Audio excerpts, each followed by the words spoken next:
Yes team, how's everyone doing? Hope we're all well. Welcome back to episode 10 of Sniper Sundays. This is a series where I go over all of my trades that I've placed in the current week, whether it was a win, loss or draw, fully transparently show you my strategies, why I enter all the trades I enter, show you the entry level, stop loss, take profit as I call out in my group, and give you an educational breakdown of my strategies so that you can learn to trade for yourself, self-sufficiently, rather than just relying on the trades that get put out in the group as a form of copy and paste this kind of system. As a trader, that's obviously not self-sufficient for the long run. You want to be able to learn the strategies for yourself so that you can place your own trades independently and become your own professional trader. So, as you'll have seen from the last couple episodes, the markets have been very rough, and if you've been trading yourself, you'll have felt that too. This episode, or this last week, has brought all of that back. Okay, so as a trader, you're not going to win all the time, and you'll have seen that if you've been following along with Sniper Sundays. However, you've just got to stick to the process, trust the process, and in the long run, the law of averages makes everything right. Okay, so not every week is a winning week, but this week we absolutely smashed it. Okay, so stay tuned to see all the trades that we placed. It wasn't too heavy of a trading week, but we had a very high win rate and we made a lot of money this week. So without further ado, let's kick it off. The first trade that we took was a pound US dollar intraday trade where we hit our first TP for the week. This one was on the 11th at about 9:30. So let's go to that. Let's load up the clear charts. Let's get our pairs up and we go pound US dollar intraday, and we'll go the 11th at about 9:30. So let's load that up and show you the trade, first trade of the week. So we're about here, and this was using our intraday EMA strategy on 2-minute time frame. So what we had is we were bullish for the day in the London session. We were having higher highs and higher lows, classic wave structure like this. Okay, so we were simply trading wave structure higher using all of our confluences for the strategy. So you'll notice here that the EMA has been used as support multiple times. It's not directly tapped, okay, but you can see the sort of magnet effect that the EMA is having on price. Every time price gets close, it uses it as support and pushes higher and higher and higher. So what we had from around here is we had this low to this high, print another wave like this. We were simply looking for price to come back down to our level in line with our fib levels that we look for with the EMA, with using this previous liquidity as a confluence as well. And we simply placed our trade after we had some candlestick rejections from the 71% fib, stops a couple ticks beneath the low, and we actually have started to target just the previous high now. Okay, so where before we were looking at these fib extension levels, what we've noticed is that the market recently, or within the past year, it's not really been extending immediately straight away as much as it used to. So instead of a target like this, where we would usually target 50% TP there, 50% TP there, we've noticed that that's not really been happening as much. So we found that it's more effective in these market conditions to just take the full TP there. So that's exactly what we did. We got in this trade here, we rode it higher, and we made a nice 2.3%, 2.35% we actually caught, just like that. So same as all of our trades using this intraday EMA strategy. We've got higher highs, higher lows. We've got EMA support. We have fib levels acting as confluence, and we simply wait for price to make a new high, wait for it to form a new low, and trade it back up to that previous high. And just like that, we managed to bank our first 2.35% for the week. Second trade was around about the same time, same idea, but on the euro. So let's look at that. On the 11th at about 9:30 again. Let's go to there. and this got tagged in 9:34, same time. So same again, you'll notice here, price is making higher highs and higher lows. From this low to this high, that's when we plotted our Fibonacci tool from this low up to that high there. We waited for price to pull back down near our EMA, near our fib levels. We wiped out this low for liquidity. We had some candlestick rejections there. So that allowed us to get into a trade here on the 71%. Stops just beneath the low. TP, same again, previous high. Now, when price reached this previous candle close, that's when we set our stop loss to break even, just like that. Unfortunately, what happened was price returned back to our break even level, and then that's when we closed the trade at break even, so 0% essentially. That was very effective risk management because you saw that the trade would have actually hit our stop loss, but we managed to safeguard a loss and just get out the trade for 0 at break even.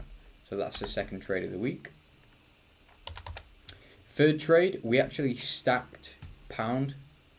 Okay, we stacked our pound position. So if I go back to that and show you, okay. So we go back to the 11th at 9:30 again. So we had our first trade, which was somewhere in there to that previous high. Okay, we made money there.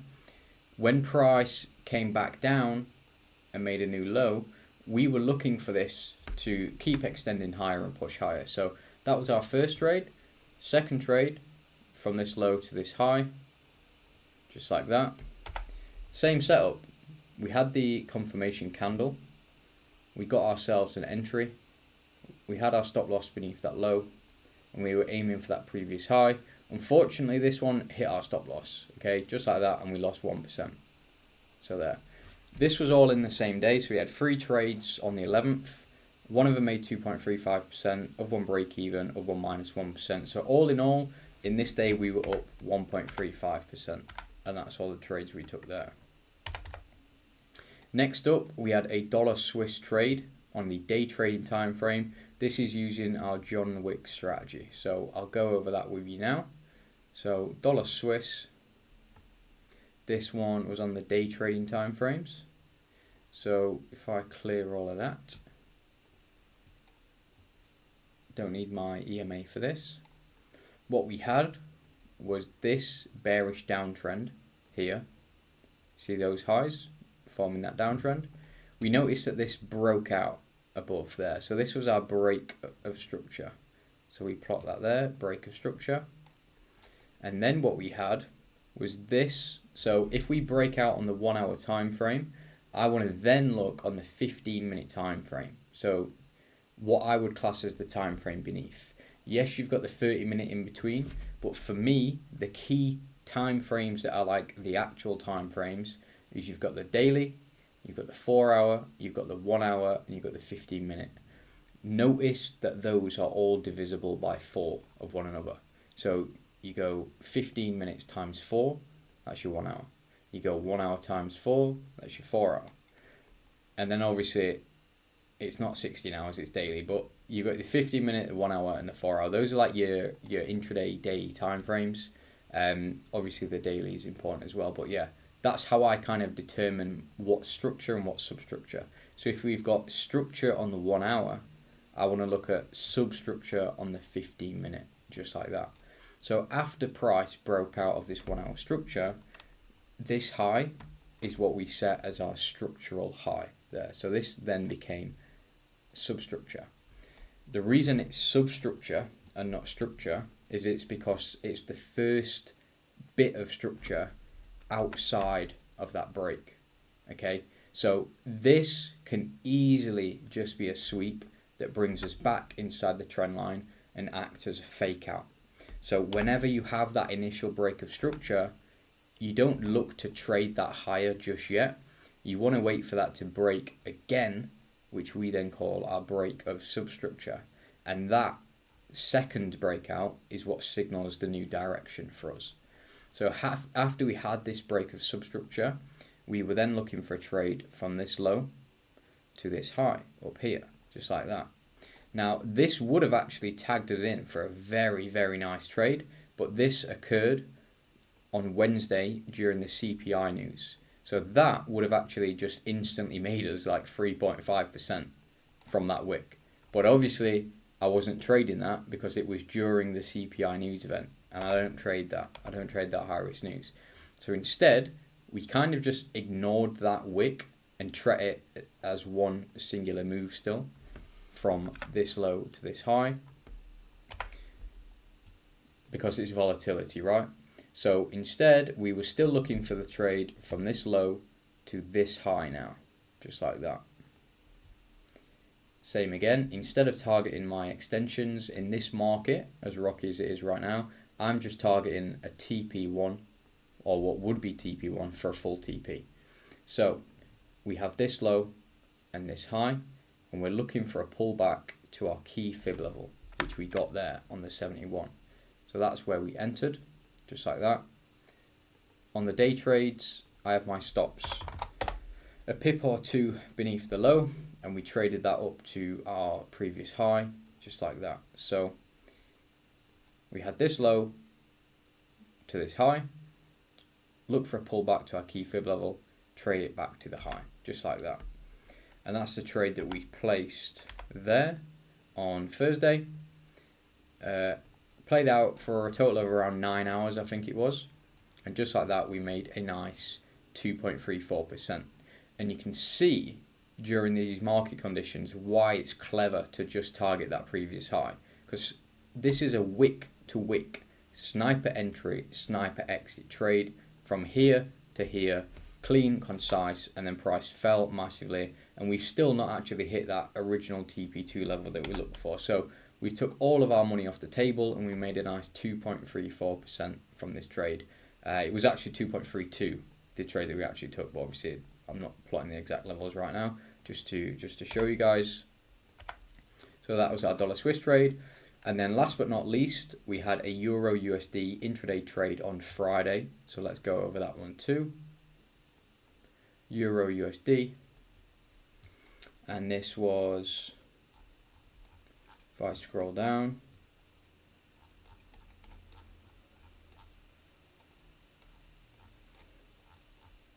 Euro USD 950 on that Friday, March the 14th. So I'll just show you, I'm just going off, if you've not watched any of the previous Sniper Sundays, I'll basically just go through the signals channel, so you can see these are the trades as I'm calling them out, giving you the entries and what I'm looking at, just like that. Okay, so here's our Euro USD 950 on the 14th, so let's check that out.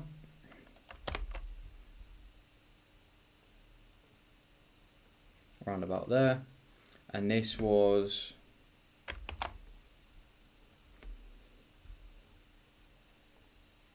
on the 2-minute time frame there. So let's load that up.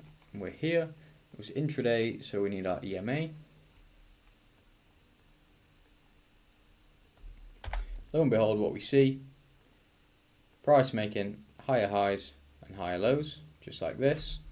From this low to this high, we've had the EMA act as support multiple times, and we've got nice clear wave structure pushing for a bullish London session. So we took our fib from this low to this high, just like that. We had price come down, give us a candlestick rejection there in the form of this hammer candle. Then we look for an entry off the 71% fib. Stop loss slightly beneath the low, couple ticks. And then here again, we just targeted our previous high for a full TP, making about 2.4% there.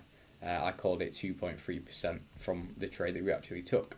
This one we caught on our live trading session, so if you've not actually checked that out, the good thing about YouTube Lives is it records the whole thing and posts it as a video.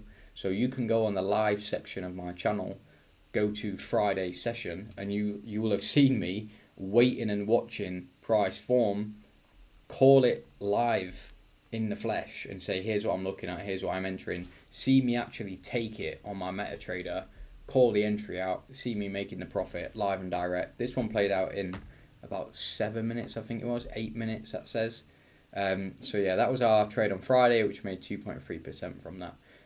You see, the euro went on a massive run. Obviously, you can play around with the trading plan yourself. If you would have just held that, you could have made all the way up to like 13-14% on that trade. That's not how I'm liking to trade at the moment with how back and forth the markets are. So at the moment, I'm just taking full TP at that previous level, which has been doing me very well. So this week, all in all, we made 5.97%, so just shy of a 6% gain. And then that brings our total for Sniper Sundays back up to the 20% mark. So we're up 20.35% since the start of the year. So 2.5 months, 20%. That's a pretty cracking record. It's been a rough couple of weeks. So we lost 3.9% last week. The week before that, we lost 1%.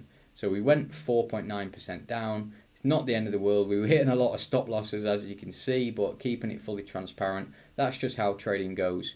If you've got a win rate of about 50%, let's say, mine's somewhere around 40%, my win rate. And some people think that's low.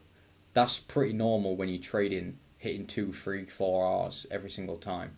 Okay, so when you've got a win rate of 50%, every single trade that you take, you have to accept there's a 50% chance I win this, there's a 50% chance I lose this.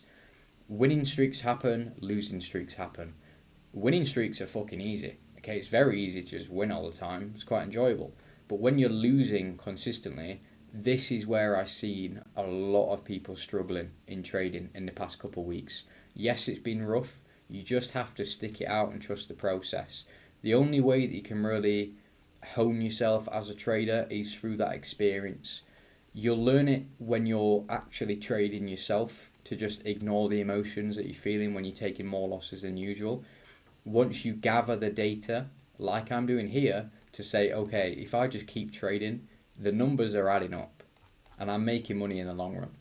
Trading is a wagered game of probability. It's not about if I've done everything right, then I'm going to make money and I'm only taking stop losses because I've done shit wrong. That is not how trading works. Trading is a game of probability. Even when you do everything right, you just have a chance that it hits TP and a chance that it hits stop loss. And you need a strategy that when the risk to reward and win rate is added together, it is profitable in the end. And that's what matters. So yes, we've had a negative past couple of weeks, but all of that and more has just been recovered in this singular trading week. So it's been a bit of a short episode, this one. I know last one was an hour long. I don't know how long this one is, but it don't feel as long, does it? But you can see there, nice, clear, concise. Here's the trades that we've taken this week. We had 3 TPs, 1 loss, 1 break even, and we've made 6%.